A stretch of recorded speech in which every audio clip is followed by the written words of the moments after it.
Today, we're making watermelon salsa. This recipe comes together so quickly, and what I love about it is all of these ingredients are fresh and local, with the exception of my friends, the limes here. So we did a little bit of pre-prep for this particular recipe, but it's, like I said, it's ridiculously simple. So we have a little bit of avocado oil, some salt and pepper.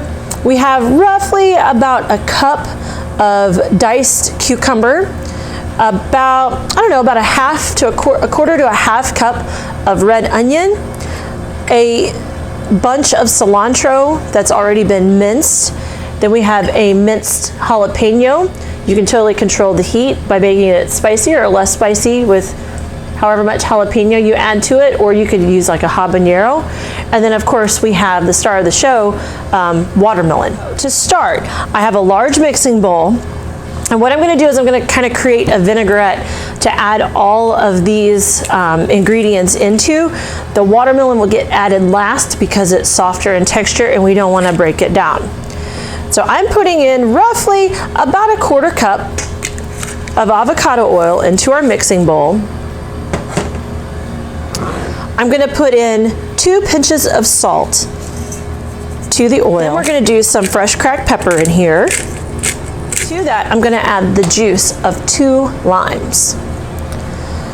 To get the juice to release from the limes, I always like to get my cutting board out, use the palm of my hand, and roll them to help release. I'm gonna then take a sharp knife. I'm gonna cut through half. I'm gonna roll the second lime. Use my sharp knife. So now we're ready to squeeze.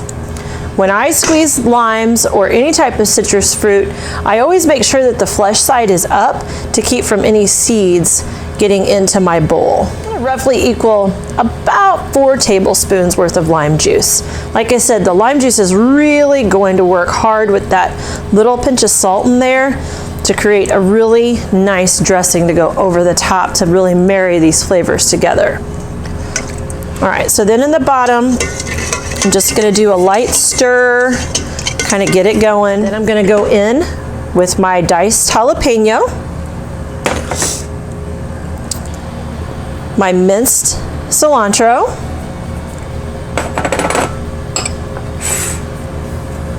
our onion.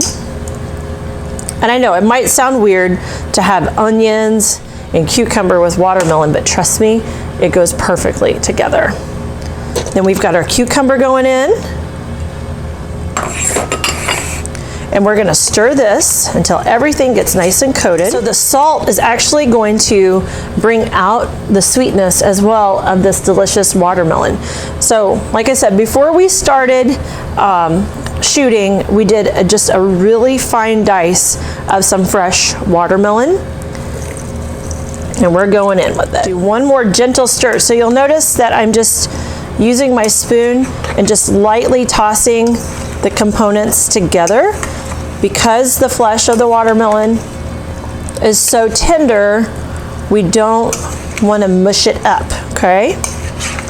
Now you could use any kind of melon you would like in this particular recipe. You could use cantaloupe, you could use honeydew, you could use a combination of all of these different melons, and it would all work beautifully together. As with everything, you gotta taste it for flavor.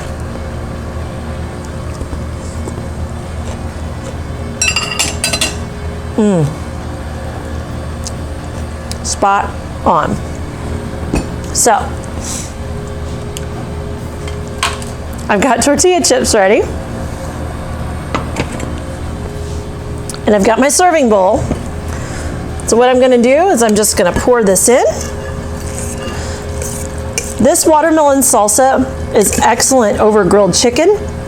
You could use it on fish tacos. You could use it on grilled pork.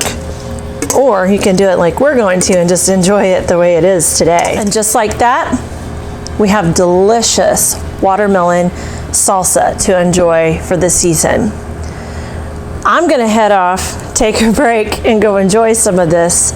If you enjoy recipes like this, we have lots more of them on our website. Just find us at extension.missouri.edu and search Seasonal and Simple. Like I said, you can find melon salsa and lots of other great flavorful recipes there. But until next time, we'll see ya.